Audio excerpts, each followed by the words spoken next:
શું તમને પણ ગેસ અને એસિડિટી થઈ રહી છે? તો આ વિડીયો તમારા માટે છે, બરોબર?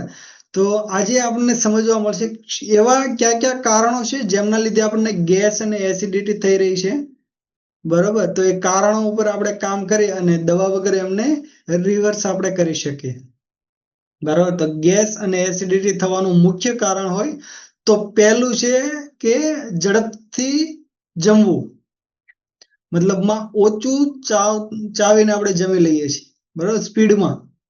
તો એ પણ એક મુખ્ય કારણ હોય.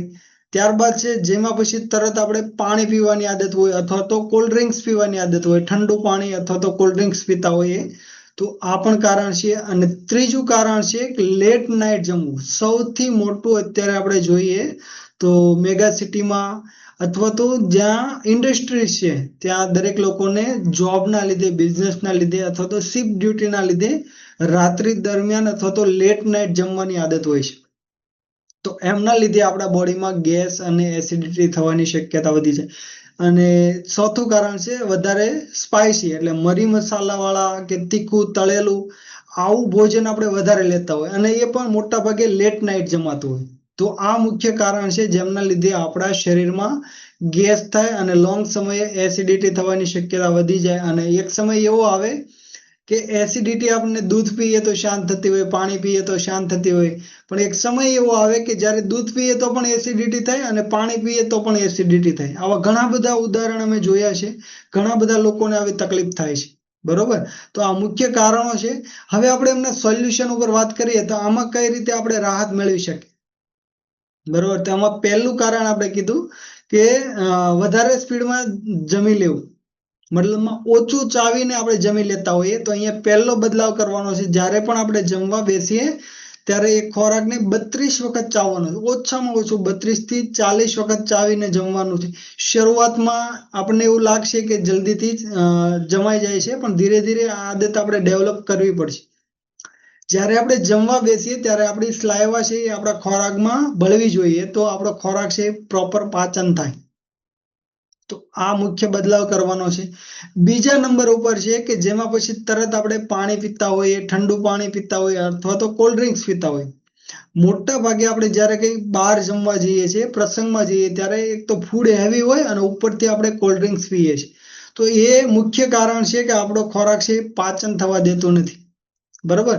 જેવી રીતે ગોબર ગેસમાં આપણે જોઈએ કે જે કંઈ આપણા ઘરનું વધેલું ફૂડ છે અથવા તો વાસણ સાફ કરીને જે કંઈ વધ્યું છે એ આપણે ગોબર ગેસ પ્લાન્ટમાં નાખીએ, ઉપરથી આપણે પાણી નાખીએ અને એમને વલ્લોવીને છોડી દઈએ, તો શું થાય? એમાંથી ગેસ જનરેટ થાય. એવી જ રીતે આપણા બોડીમાં પણ થઈ શકે, બરોબર? એક દિવસ આવું થયું છે, નો પ્રોબ્લેમ, પણ આ રેગ્યુલર જ્યારે આપણું રૂટીન બની જાય ત્યારે આપણને આ તકલીફ થવાની શરૂઆત થાય છે, બરોબર? અને એ ધીરે ધીરે ગેસ, પછી ત્યારબાદ કબજિયાત થાય, એસિડિટી થાય, ઘણી બધી સ્કિનને લગતી પ્રોબ્લેમ પણ થાય, બરોબર? જ્યારે આપણું પાચન ખરાબ થાય તો એમના લીધે ઘણી બધી તકલીફો થાય છે. તો અહીંયા આપણે બદલાવ કરવાનો છે, જેમાં પછી 45 મિનિટ પછી પાણી પીવાનું છે. આ ખાસ ધ્યાન રાખવાનું છે. પાણી પીવાની આદત, પાણી પીવું પણ જરૂરી છે અને જેમાં પછી તરત ન પીવું એ પણ જરૂરી છે.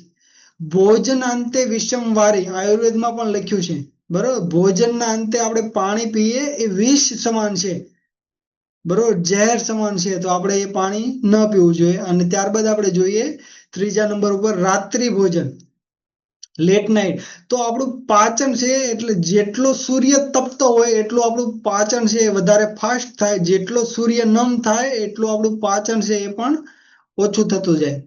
તો આપણે શું કરવાનું છે? સૂર્યપ્રકાશ જ્યારે તપતો હોય, મતલબમાં બપોરના સમયે આપણે હેવી ભોજન લઈએ તો એ સારી રીતે પાચન થઈ જાય છે. રાત્રિ દરમિયાન સૂતા પહેલા મિનિમમ 2 કલાક પહેલા આપણે જમી લેવું જોઈએ. જો આવું આપણે નથી કરતા તો આપણું પાચન અત્યારે સારું છે, યંગ એજ છે તો પ્રોબ્લેમ નથી, પણ ધીરે ધીરે એ તકલીફ વધતી જાય છે. અત્યારે યંગ લોકોને જોઈએ તો પણ પેટ બહાર હોય, ગેસ અને એસિડિટીની તકલીફ 20 વર્ષ, 25 વર્ષ, 30 વર્ષના યંગ પર્સનને હોય છે. યુવાનોમાં આવી તકલીફ જોવા મળે છે, બરોબર? તો આ આપણે અહીંયા આપણી આદતમાં આપણે અહીંયા ચેન્જ કરવો જ પડશે. બદલાવ કરીશું તો જ આપણને આપણું સ્વાસ્થ્ય છે એ સારું રહેશે અને ગેસ અને એસિડિટીમાં આપણને રાહત મળશે. અને ચોથા નંબર ઉપર વાત કરીએ તો રાત્રિનું ભોજન હળવું.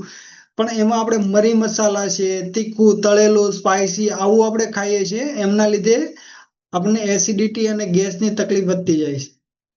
અને જેમ વાત કરીએ એક સમય પછી એવો આવે કે દૂધ પીએ તો પણ એસિડિટી થાય, બરોબર. તો આ ખોરાક આપણે ટાળવાનો. જો અત્યારે એસિડિટી ને એવું થાય છે તો સદંતર આપણે આમાં બંધ કરી શકીએ થોડાક સમય માટે. પછી જ્યારે આપણને રાહત થઈ જાય, સારું થઈ જાય, પછી આપણે ધીરે ધીરે એમને ક્યારેક ક્યારેક ખાઈ શકીએ. પણ ખાસ જેમને એસિડિટી અને ગેસની તકલીફ છે એમને મરી મસાલાવાળા અને સ્પાઇસી ખોરાક ટાળવો જોઈએ, તો આપણને એસિડિટીમાં રાહત થશે.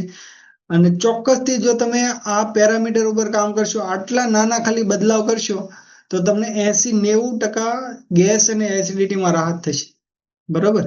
વધારે કઈ જાણકારી તમારે મેળવવી છે તો કોમેન્ટ બોક્સમાં તમે લખી શકો, અથવા તો ડિસ્ક્રિપ્શનમાં સર્વે ફોર્મની લિંક છે, એ તમે ફિલઅપ કરી શકો. અમારી ટીમ તમારો સંપર્ક કરશે અને જ્યાં જરૂરિયાત છે ત્યાં તમને ગાઈડ કરશે. હસતા રહીએ, મસ્ત રહીએ, એક સ્માઇલ સાથે આ સેશનને આપણે અહીંયા આ વિડીયોને અહીંયા એન્ડ કરીએ અને મળીએ નેક્સ્ટ વિડીયોમાં.